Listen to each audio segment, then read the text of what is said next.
கர்த்தருடைய பரிசுத்த நாமத்திற்கு ஸ்தோத்திரம். இன்னைக்கு செய்தின்ற தலைப்பு டீச் தை வே. நான் நடக்க வேண்டிய பாதையை என் ஆண்டவர் காட்டுகிறார்.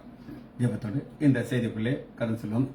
ராஜாவம் பிரசன்னம் போதுமையா, எப்போதும் எனக்கு போதுமையா.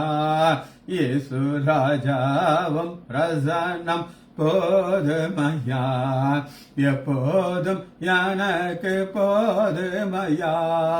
பிரசனாம் பிரசனாம் தேவ பிரசனாம், ஹகா பிரசனாம் பிரசனாம் தேவ பிரசனாம்.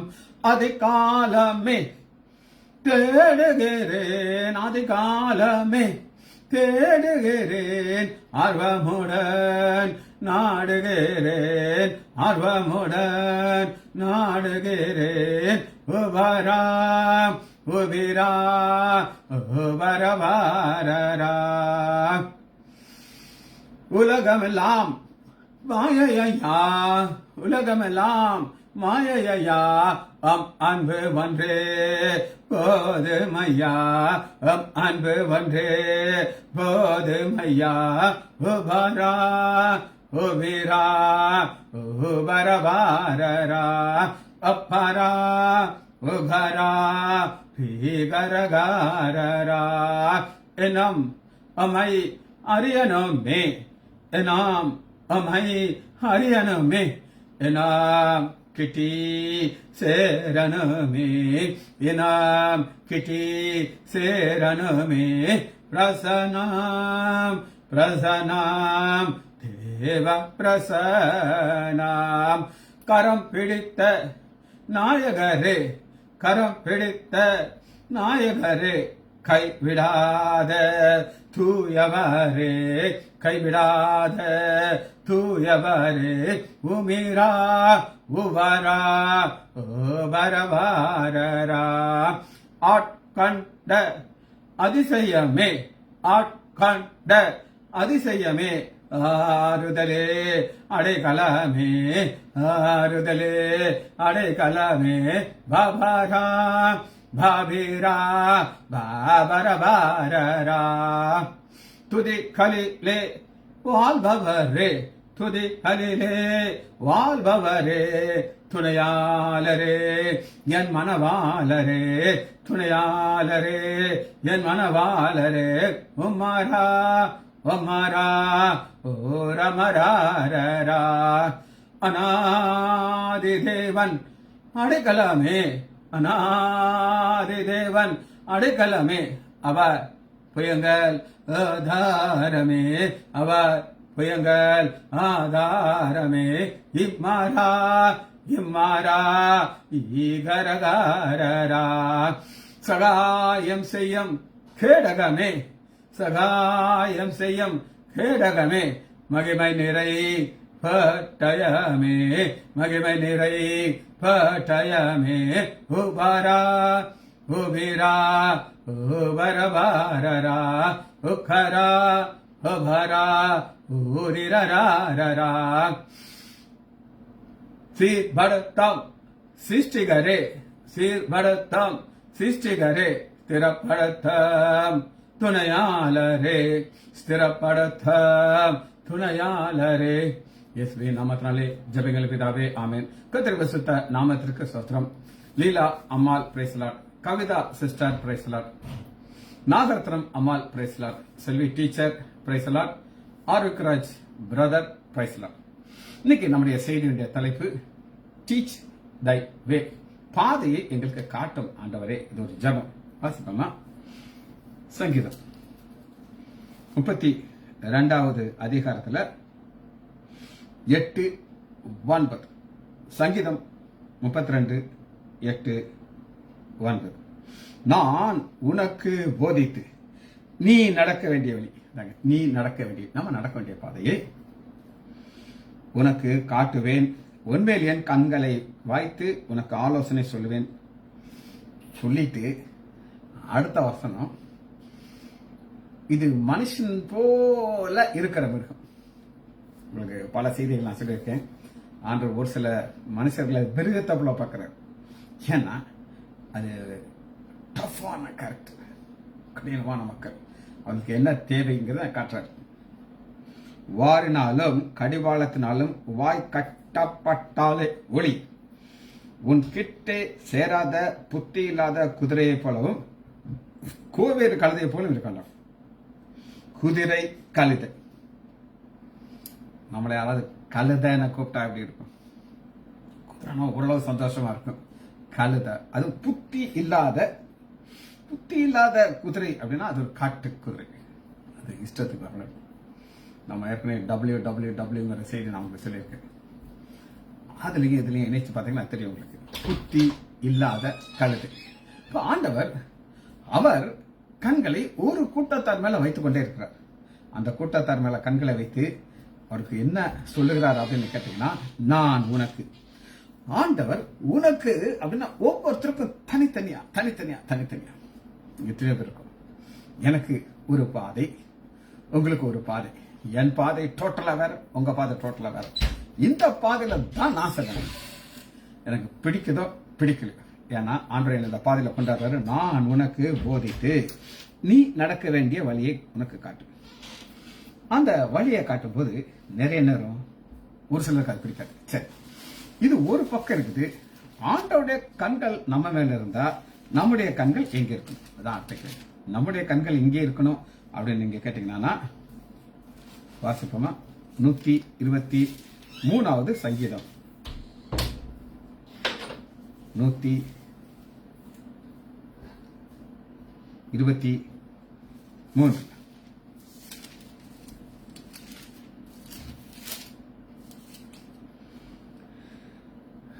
ஆண்டுடைய கண்கள் நம்ம இருக்கு, நம் கண்கள் எங்க இருக்கும்? அதான் நெக்ஸ்ட் கொஸ்டின். இதோ வேலைக்காரரின் கண்கள் தங்கள் எஜமானின் கையை நோக்கி இருக்கிறது போல, வேலைக்காரியுடைய கண்கள் தன் எஜமானியுடைய கையை நோக்கிறது போல, எங்கள் தேவனாய கர்த்தர் எங்களுக்கு இரக்கம் செய்யும் வரை எங்கள் கண்கள் அவரை நோக்கி. அவர் நம்மளை பார்த்துக்கிட்டு இருக்காரு. எனக்கு நான் போதிக்கணும், எந்த பாதையில போகணும்னு தெரிஞ்சுட்டு இருக்கான். அப்ப நம்ம கண்கள் உலகத்திட்ட போயிடக்கூடாது. உலகம் போச்சோன்னா அவர் என்ன செய்வார்? ஒரு வெப்பன் எடுப்பார், கழுதைய குதிரை அடிக்கிறதுக்கு சவுக்கு, வாய் காட்டு எல்லாத்தையும் போட்டு தான் உங்களுக்கு வழி நடத்தணும். ஆண்டவர் இந்த பாதையில கொண்டு வரதுக்கு நம்மை மட்டும் வழி நடத்துனதுக்கு, நம்ம வழி நடத்த வேண்டியது, வழி நடத்தி கொண்டே இருக்கிறது யார் அப்படின்னு கேட்டீங்கன்னா, யோவான் 16வது அதிகாரம் 13. யோவான் 16:13 நம்மளை யார் வழி நடத்துறான்னு கேட்டீங்கன்னா, சத்திய ஆவியாக்கிய அவர் பரிசுத்த ஆவியானவர் வரும் பொழுது, இன்னும் வரல. அப்போஸ்தலர் 2வது அதிகாரத்தில் அவர் இறங்குறாரு. முன்கூட்டியே சொல்லிட்டார் ஆண்டவராகிய இயேசு கிறிஸ்து. வரும் பொழுது சகல சத்தியத்திற்குள் உங்களை நடத்துவார். நடத்துறது ஆவியானவர் வேலை. அவர் வரும்போது, அவர் வர்றதுக்கு முன்னாடி அவர் எப்படி இருந்தார்? ஒரு சின்ன ஒரு ஸ்டடி, ரொம்ப அருமையான ஸ்டடி, ரொம்ப பிடிச்சிருச்சு எனக்கு. வாசிப்போமா? அவர் பழைய ஏற்பாட்டில் எப்படி இருந்தார், புதிய ஏற்பாட்டில் அவர் யார்? அவர் சத்திய ஆவியானவர். அவர் என்ன செய்யணும்? நம்மளை வழி நடத்தணும் சகல சத்தியத்திற்குள்ளும். ஆதியாகமம் 1வது அதிகாரம் 2வது வசனத்துல, பூமியானது ஒழுங்குமையும் வெறுமையும் இருந்தது, ஆழத்தின் மேல் இருள் இருந்தது, தேவ ஆவியானவர் ஜலத்தின் மேல் அசைவாடி கொண்டிருந்தார். அசைவாடி கொண்டிருந்தார் அப்படின்னா இங்கிலீஷ்ல இப்படி கொடுத்திருக்கு. எப்படி இருக்குன்னா, ஒரு கோழி எப்படி அந்த சிறகுகளை விரித்து ப்ரூடிங் அப்படின்றது ஒரு வார்த்தை போட்டு, பழைய ஏற்பாட்டில் சைலண்டா இருக்க, நோ ஸ்பீட். ஆனா இப்படி இருக்கிற ஆவியானவர் புதிய ஏற்பாட்டுக்குள்ள வரும்போது அது என்ன, எப்படி வருகிறார் அப்படின்னு கேட்டீங்கன்னா, ஒரு ஃபோர்ஸோட வருகிறார். அப்போஸ்தலர் 2வது அதிகாரம் 2வது வசனத்துல, இந்த ஆவியானவர் தான் நம்ம வழி நடத்தணும். வழி நடத்துற ஆவியானவர் ஆரம்பத்தில் ஸ்டார்டிங்ல ஒரு டிராமா மாதிரி இருக்கு. டிராமால எப்படி ஒரு ஆக்ஷன் இருக்குமோ, அப்பொழுது பலத்த காற்று அடிக்கிற முழக்கம் போல வானத்திலிருந்து சடுதியாக ஒரு முழக்கம் உண்டாகி இந்த டிராமாவில் இதெல்லாம் சவுண்ட் எல்லாம் இருக்கும் எங்க டிராமாவில் இருக்கும். அதே மாதிரி தான் வர்றாரு. ஒரு முழக்கம் உண்டாகி அவர்கள் உட்கார்ந்திருந்த வீடு முழுவதும் அல்லாமலும் அக்னி மயமான நாவுகளைப் போல பிரிந்திருக்கிற நாகுகள். இதெல்லாமே பழைய ஏற்பாட்டிலிருந்து புதிய ஏற்பாட்டு வரும்போது ஒரு சேஞ்ச். திரும்ப சொல்றேன், பழைய ஏற்பாட்டில் அவர் சைலண்டா இருந்தாரு, ப்ரூட் பண்ணிட்டு இருக்காரு, அசைவாடி கொண்டு இருக்காரு. புதிய ஏற்பாட்டு வரும்போது ஒரு ஃபோர்ஸ் ஸ்பீடா பார்க்கணும் நாவுகள். இந்த காணக்கூடிய வகையில வருகிற ஆவியானவர் பழைய ஏற்பாட்டிலையும் புதிய ஏற்பாட்டிலையும் ஒரு வித்தியாசத்தை நம்ம ஒரு சின்ன ஸ்டடியாக பார்க்க போயிடும். அதே ஆவியானவர் தான், அதுல சந்தேகமே இல்லை. பார்ப்போமா? 1 ராஜாக்கள் 18வது அதிகாரம்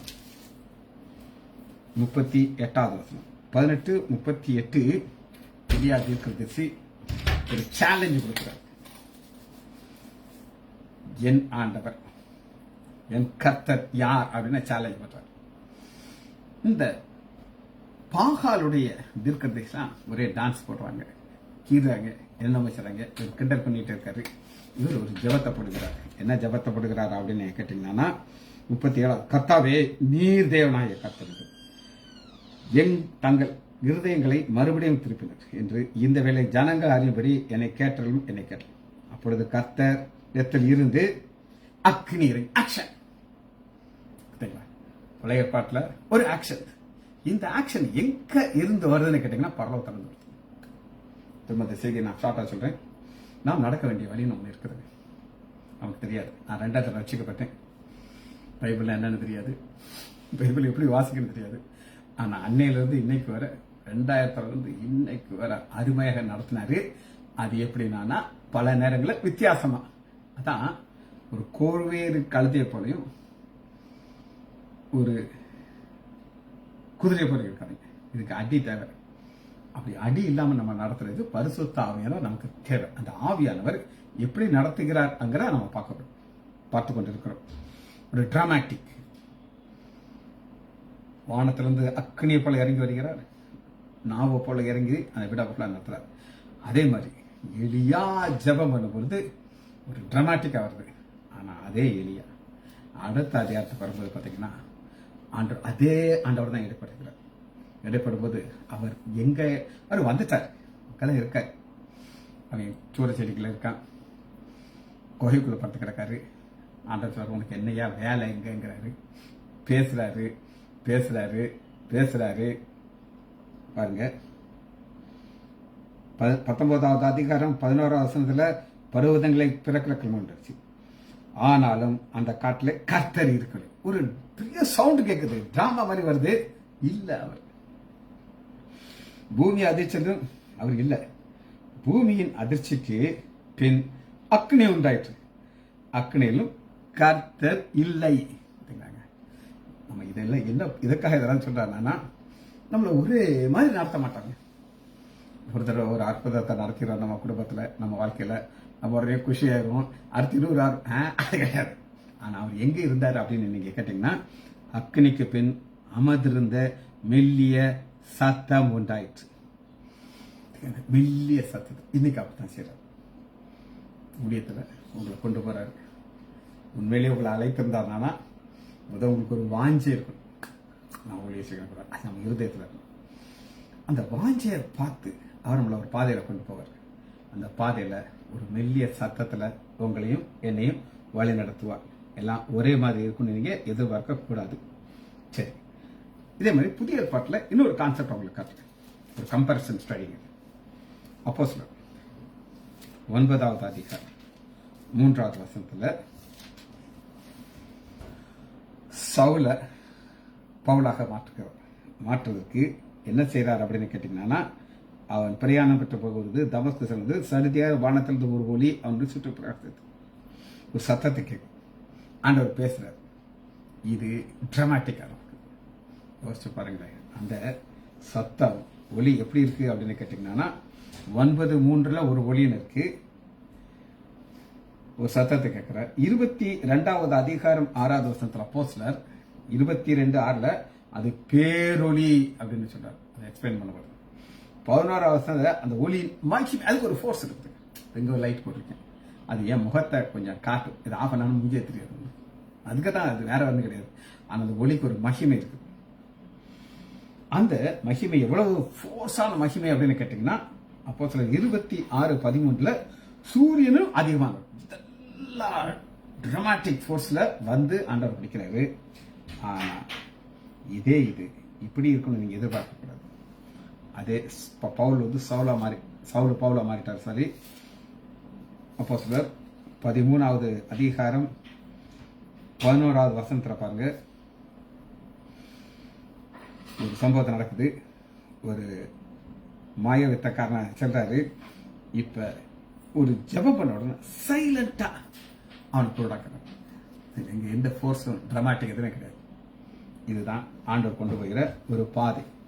இந்த பாதையில என்ன ஆசீர்வாதம் கிடைக்கும், அதான் முக்கியம். 12வது 13 அப்பொழுது அதிபதி சம்பவத்தை கண்டு கர்த்தருடைய உபதேசத்தை குறித்து அதிசயப்பட்டு கர்த்தருடைய உபதேசத்தை நம்ம கேட்கணும். அந்த உபதேசத்தை நம்ம கேர்ஃபுல்லா இருக்கணும். உபதேசத்தை மக்கள் மாத்திக்கிட்டே இருப்பாங்க.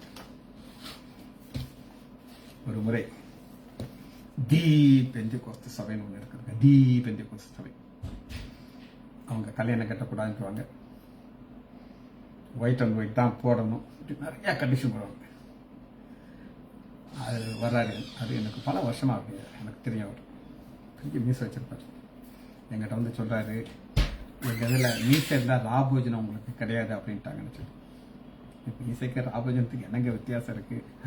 அவங்க சொல்லிட்டாங்க, நீ மீசை எடுத்துட்டு வந்த பிறகு நான் ராபோஜனம் கொடுக்குறோம் அப்படின்னு சொல்லி.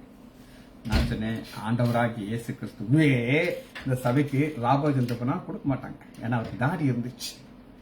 இதுதான் உபதேசத்துல நம்ம நிலைத்திருக்கணுங்கிற பட்டியல். பாருங்க, தாவீதுடைய வாழ்க்கையை வேதம் தெளிவாக சொல்லுது. என்னன்றதை நம்ம பார்க்க போறோம். அப்போஸ்தலர் 13வது அதிகாரம் 36. அப்போஸ்தலர் 13:36 தாவீதுடைய பாதை. பல பாதையில பண்ணார். ஆனா வேதம் இந்த பாதையை எப்படி அவர் முடிக்கிறார் அப்படின்னு நீங்க கேட்டீங்கன்னா, அப்போஸ்தலர் 13வது அதிகாரம் 36 தாவீது தன் காலத்திலே தேவனுடைய சித்தத்தின்படி அவருக்கு ஊழியம் செய்த பின் நித்திரையாகிறார். தேவனுடைய சித்தத்தின்படி ஊழியம் செய்தார். அந்த சித்தத்தின்படி ஊழியம் செய்ததை பைபிள் நம்ம பார்க்க போறோம். என்ன அது அப்படின்றத பார்ப்போம். 2 சாமுவேல் எடுத்துக்கோங்க. 22வது அதிகாரத்துல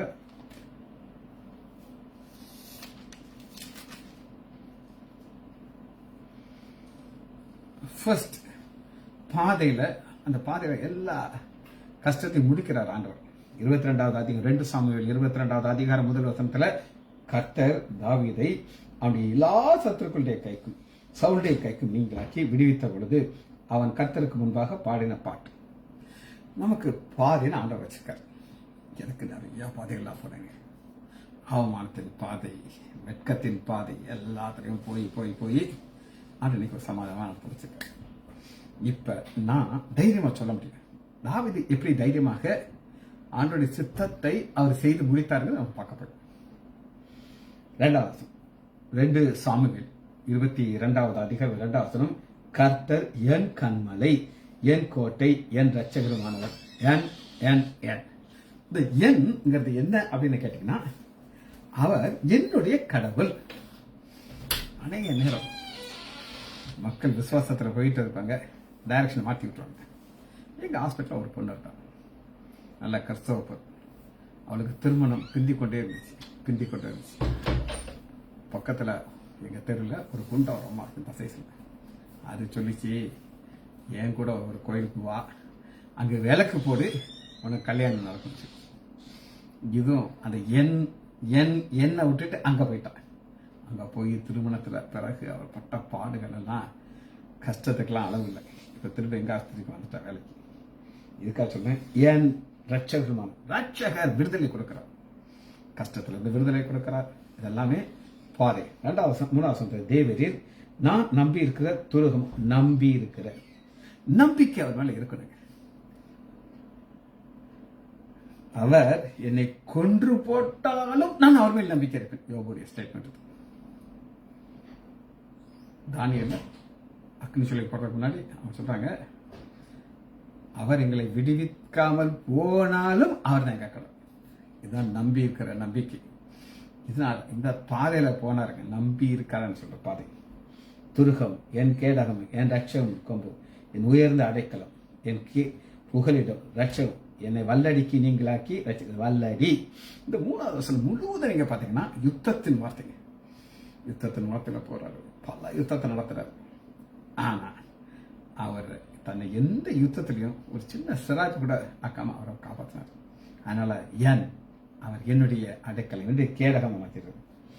3வது துதிக்கு பாத்திராகிய கர்த்தரை நோக்கி கூப்பிடுவேன். துதிக்கு பாத்திரம். தாவீதுக்கு ஒரு ரகசியம் தெரியுங்க. என்ன ரகசியம்னா, நானும் ஆண்டவர் ஒன்னா இருக்கணும்னா அவரை பாடிக்கிட்டே இருப்பேன், துதித்து கொண்டே இருப்பேன். எனக்கு ரொம்ப பிடிக்கிறது என்னன்னா துதித்து பாடுறது. ஆண்டவரை துதிக்கும் போது இன்னைக்கு ஒரு பாடலை பாடினேன். என் இருதயத்தில் நான் அதை பாடுறேன், புத்தகத்தை வச்சு பாடுறது கிடையாது. ஏன் நம்ம இப்படி பாடுறோம் அப்படின்னு கேட்டீங்கன்னா, நமக்கு ஆண்டோட ஒரு பிரசன்னம் அப்படியே கனெக்ஷன் வந்துகிட்டே இருக்கும். சரி, இது அவருடைய பாதை. இது சைலண்டாக நடந்தது அப்படிங்கிறத நான் உங்களுக்கு சொல்றேன். 1 சாமுவேல் 23வது அதிகாரம்.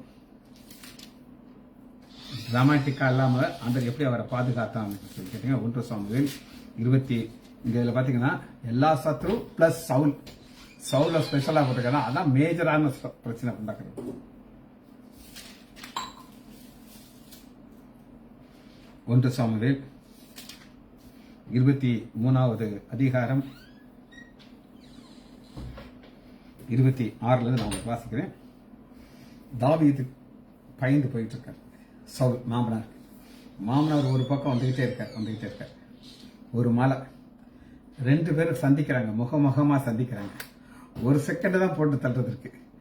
ஆனா சைலண்டா ஆண்டவர் எப்படி விடுதலை கொடுத்தாருன்னா, அங்கிருந்து ஒருத்தன் வர்றான், சொல்றான், ஐயோ சவுலு, அங்க உன் சீட்டுக்கு பிரச்சனையில இருக்குது, நீ பாட்டுக்கு இங்க வந்துட்டு இருக்கன்னு சொல்லி பெலிஸ்தியர்கள். அசமயத்திலே ஒரு ஆள் 27வது வசனத்தை வாசிக்கிறது. 1 சாமுவேல் 23:27. அந்த சமயத்திலே ஒரு ஆள் சவுல் இடத்திலே வந்து, சீக்கிரமாக வரும், பெலிஸ்தியர் தேசத்து மேல் படையெடுத்து. தாவீது என்ன நினைச்சுப்பா நான் நினைக்கிறேன்னா, இந்த நேரத்துல வானத்துல இருந்து ஒரு 10,000 தேவதூதர்கள் இறங்கி அவங்க சுவாடெல்லாம் வச்சு சவுல் முன்னாடி ஷைன் ஷைன் ஷைன் ஷைன் அடிச்சு காலி பண்ணிடுவாங்க. நான் ஆண்டவரை துதித்து கொண்டு இருப்பேன்னு நினைக்கலாம். அப்படி எல்லாம் செய்வார், பண்ணுவாரு. செஞ்சாரா? எலிசாக்கு செஞ்சார். கண்களை கட்டினாரு. அதெல்லாம் வேற ஒரு பாதை. ஆனா இங்க டிராமாவில் நீங்க எதிர்பார்க்க கூடாது. சரியா? சைலண்டா நடந்துச்சு. ஆனா 29 தாவீது ஆவணத்தை விட்டு புறப்பட்டு எங்க இது எதிரி பின்னாடி வரவில்லை. இன்னும் ஒரு காரியத்தை பார்த்து நம்ம இந்த செய்தி முடிக்க இருக்கிறோம். அப்போஸ்தலர் 27வது அதிகாரம். பவுல பிடிக்கும் போது லைட் வந்துச்சு, ஒரு சவுண்ட் வந்துச்சு, நீ துன்பப்படுத்துகிற கிறிஸ்து நான் சொல்லி ஆண்டவர் சொல்றாரு. முள்ளில் உதைக்கிறது உனக்கு லேசா அப்படிங்கிறாரு. அதெல்லாம் லைட்டு டிராமா நடந்துச்சு. ஆனா இந்த பாதையில போகும்போது ஒண்ணுமே காணும். அப்போஸ்தலர் 27வது வசனத்துல ஒரு யூரோக்ளியான் 14 சொன்னாங்க. 27:14 யூரோக்ளியான் என்னும் ஒரு கடும் காற்று பவுல் என்ன நினைச்சிருப்பாரு, நான் சொல்றேன் உங்களுக்கு. எந்த ஆண்டவர் என்னைய சந்திச்சாரோ, என்னைய பிடித்தாரோ, நான் தான் அப்படின்னு சொன்னாரோ, அவர் இப்ப நமக்கு ஒரு பழைய கடந்த சக்சஸ் எல்லாம் இருக்கும் பாத்தீங்களா. கடல் கொந்தளிக்குது, படகு அப்படி சுத்திக்கிட்டு இருக்குது, சீசர்லாம் அலறாங்க. ஆண்டவர் வார்த்தையை சொல்றாரு, அமைதலாயிரு, இறையாதே. அப்படி ஒரு வார்த்தை வரவே இல்லைங்க. இது ஒரு பாதை. இந்த பாதையில் எல்லாத்துக்கும் ஒரே மாதிரி இருக்காது. என்ன நடக்குது அப்படின்னு நீங்க கேட்டீங்கன்னா, 27வது அதிகாரம் 22வது வசனத்துல உங்களுக்கு தைரியம் கொடுக்கிற ஒரு வார்த்தை வரும். இந்த வார்த்தையும் தைரியம் கொடுக்கிற வார்த்தை. அப்பொழுது திடமரனாய் இருங்கள் என்று இப்பொழுது உங்களுக்கு தைரியம் சொல்கிறேன். கப்பல் சேதம் என்றால் உங்கள் ஒருவரும் பிரேதம் செய்வது. ஏனென்றால் 23 என்னை ஆட்கொண்டவரும் நான் சேவிக்கிறவன் ஆட்கொண்ட அதிசயமே ஆறுதலே அடைக்கலமே பிரசனாம் பிரசனாம் தேவ பிரசனாம் ஆகா பிரசனா. இந்த ஆட்கொண்டு இங்கிருந்து பாதல் எடுத்து இருக்கிறது. என்னை ஆட்கொண்ட வரும் நான் சேவிக்கிறமான தேவனுடைய தூதனானவன் ராத்திரி வந்து நீங்க ஆட்டரை சேவிக்கணும். அவர் உங்களை ஆட்கொள்ளணும். அவர் ஆட்கொண்டாதான் ஆசீர்வாதம். ஆனால் நீங்க ஃபுல்லா அவர் கண்ட்ரோல்ல இருக்கீங்க.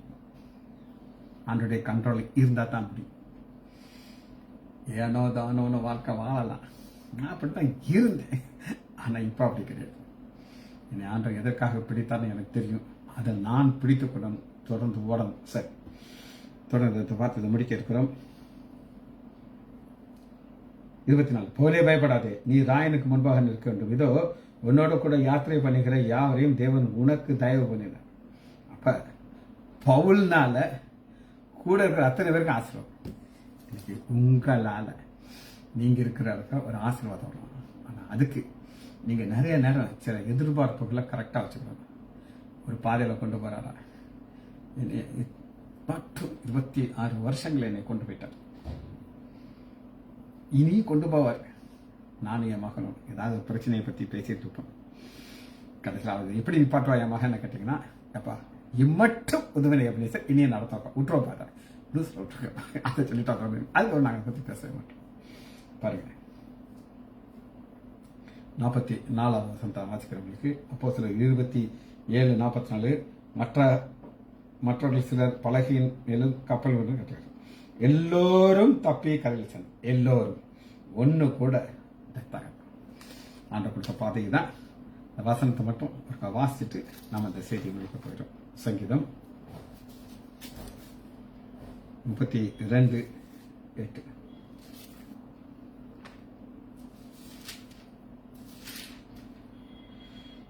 நான் உனக்கு போதித்து நீ நடக்க வேண்டிய வழியை உனக்கு நான் காட்டுவேன். உண்மையில் என் கண்களை வைத்து உனக்கு ஆலோசனை செய்யும். ஜெபிச்சு முடிப்போமா? மகா இரக்கமும் கிருபையுமுள்ள பிதாவே, உம்மை துதிக்கிறேன் ஐயா. நீ நல்லவரையா, இரக்கமுள்ளவரையா, ஆசீர்வதிக்கிறீர்கள். எங்களுக்கு போக வேண்டிய பாதையில மட்டும் அருமையாக எங்களை வழி நடத்தினரையா, தொடர்ந்து வழி நடத்தி 2 நிச்சயத்தோடு இருக்கிறோம் ஐயா. பிள்ளைகள் ஒவ்வொருவரையும் என் ஆண்டவராகிய இயேசு கிறிஸ்துவின் நாமத்தினாலே ஆசீர்வதிக்கிறேன். இயேசுவின் நாமத்தினால் ஜெபங்களை பிதாவே. ஆமேன், ஆமேன், ஆமேன்.